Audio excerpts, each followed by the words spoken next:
स्वागत है आपका द हिंदी फैक्ट शो में। दोस्तों, जैसा कि अभी हम देख रहे होंगे न्यूज़ में कि इसराइल और ईरान के बीच बहुत भीषण जंग छिड़ी हुई है और इसमें बहुत सारे लोग मारे भी गए हैं।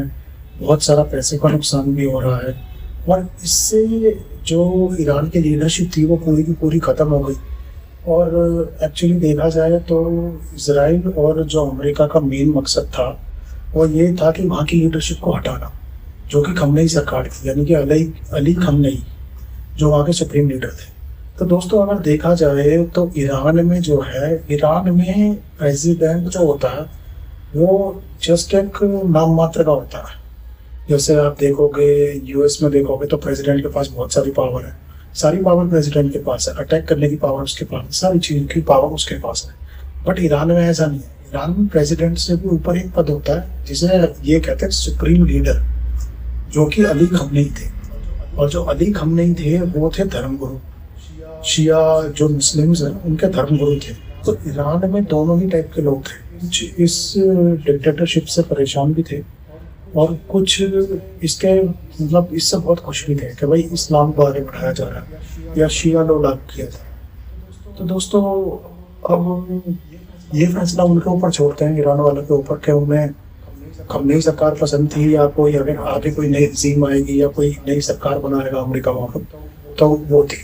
तो दोस्तों, जहाँ तक मेरा एनालाइज है, ये जो अटैक है इसराइल ने जो अटैक किया है वो तो अपने अस्तित्व को बचाने के लिए किया है। तो इसराइल को यहाँ पर कोई गलत नहीं कह सकता। दोस्तों, बहुत सारे लोग मेरे कमेंट से नाखुश भी होंगे, बट मैं इसके पीछे का एक लॉजिक बताता हूँ जो शायद कुछ लोग समझ पाएंगे, कुछ नहीं समझ पाएंगे।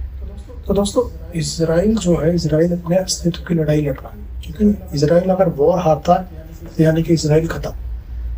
तो सीधी सी बात है, अगर कोई भी बंदा है उसकी डू और डाई वाली सिचुएशन है तो वो अपने अस्तित्व के लिए लड़ेगा आखिरी दम तक। वॉर किसे पसंद है? किसी को पसंद नहीं है, बट अपने अस्तित्व के लिए इसराइल को लड़ना पड़ेगा। अब वो क्या है कि अब आप देखोगे कि जो मिडल ईस्ट है, मिडल ईस्ट मोस्टली इसराइल के खिलाफ रहता है।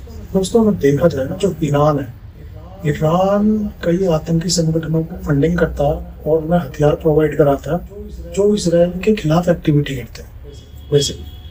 तो अगर आप देखेंगे तो जैसे हिजबुल्लाह हो गया, हूथीज हो गए, ये सब अमेरिका और इसराइल के अगेंस्ट कार्रवाई करते हैं। मतलब ये स्पेशली जो हिजबुल्लाह है वो क्रिएट ही इसलिए किया गया ताकि इसराइल को वो खत्म कर सके। तो दोस्तों, जो इसराइल अपने अस्तित्व की लड़ाई लड़ रहा है, तो बेसिकली इसमें क्या है कि इसराइल जो है वो चारों तरफ मुस्लिम कंट्रीज से घिरा हुआ है, क्योंकि सब उसका दुश्मन है। तो देखा जाए तो इसराइल ने टैग दे रखा है एंटी मुस्लिम का, बट मैं कहूँगा कि एंटी मुस्लिम नहीं, वो अपने अस्तित्व की लड़ाई लड़ रहा है।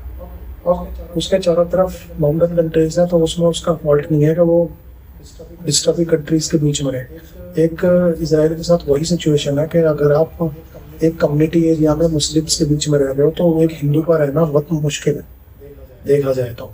ये फैक्ट पर बातें करते हैं, बाकी तो ऐसे कोई वो नहीं है। तो फैक्ट यही कहता कि अगर एक कम्युनिटी एरिया जहाँ पर 50 मुस्लिम परिवार है वहाँ पर एक हिंदू नहीं रह सकता। तो ये आपने एग्जाम्पल देखे भी हैं, बहुत सारे यूपी में भी हुए हैं, बहुत जगह हुए। तो शांति से हिंदू नहीं रह सकता इनके बीच। बट अगर जहाँ 50 हिंदुओं का परिवार है वहाँ एक मुस्लिम परिवार बहुत खुशहाली से रह सकता है। तो दोस्तों, यही प्रॉब्लम इसराइल के साथ है कि चारों तरफ मुस्लिम कंट्रीज है, यहूदियों का एक देश। तो जब वो 50 परिवार एक हिंदू को नहीं रहने देते, तो ये जो कंट्रीज हैं, जो मिडिल ईस्ट में कंट्रीज हैं, तो ये एक को कैसे बर्दाश्त करेंगे? तो सीधी सी बात ये है। तो दूसरी अगर हम बात करें कि इसराइल के खिलाफ जो है हिजबुल्लाह, हूथी, और जो ईरान समर्थित ग्रुप है ना, मतलब जो जिन्हें ईरान फंडिंग करता है, ईरान चीज़ को भी फंडिंग करता है, ईरान हिजबुल्लाह को भी फंडिंग करता है। पहले जब आपने देखा होगा कि इसराइल हिजबुल्लाह युद्ध हुआ था तो उसमें ईरान ने हिजबुल्लाह को बहुत सारी फंडिंग करी थी और ईरान ने ही उसे ड्रोन और बहुत सारी चीज़ इसराइल पर अटैक करने के लिए। तो जब वो सिचुएशन सही थी इसराइल पर अटैक की, जब ईरान सपोर्ट कर रहा है, तो अब जब ये इसराइल अपने अस्तित्व की लड़ाई लड़ रहा है, तो ये क्यों इस चीज़ में इसराइल को गलत ठहराएगा? मेरे को तो ये चीज़ समझ में नहीं आई। हाँ, अमेरिका का मैं मानता हूँ कि अमेरिका भाई बेफालतू में घुसा, अमेरिका बेफालतू में घुसा है। इसराइल की लड़ाई है भाई, इसराइल को लड़ने दो, इसराइल की लड़ाई है लड़ने दो भाई। आप क्यों पॉलिटिकल फायदा उठा रहे हो? सीधी सी बात।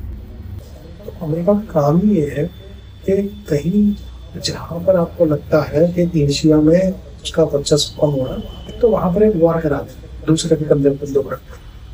तो वही चीज, वही सिचुएशन इस बार हो रही है। तो अमेरिका ने सीधा का सीधा एक फ्रंट खोल दिया कि हाँ भाई, हम भी इस युद्ध में उतरेंगे। भाई अगर आप इस युद्ध में उतरे हो, बहुत अच्छी बात है, बट जो अरब कंट्रीज में आपके बेस है, तो आपने उन कंट्रीज के ऊपर हमला कैसे काम कर लिया? सीधी सी बात है कि भाई अगर आपने अरब कंट्रीज के बेसिस यूज किए बहुत कोई दिक्कत नहीं, बट जब आपने अरब कंट्रीज के बेसिस यूज किए हैं तो वहां पर तो ईरान अटैक करेगा ही, ऑब्वियस सी बात है। बट आप वहां से आप पॉइंट अप करके क्यों भाग रहे हो? आप उनकी रक्षा करो। तो बहुत सारी चीजें हैं, इसलिए हम एक पार्टी को गलत नहीं कह सकते। ईरान के ऊपर भी, अब ईरान की पूरी लीडरशिप, अब ईरान जो था, अगर ईरान का पॉइंट ऑफ व्यू बताओ, मेरे को ईरान भी अभी थोड़ा गलत नहीं लग रहा।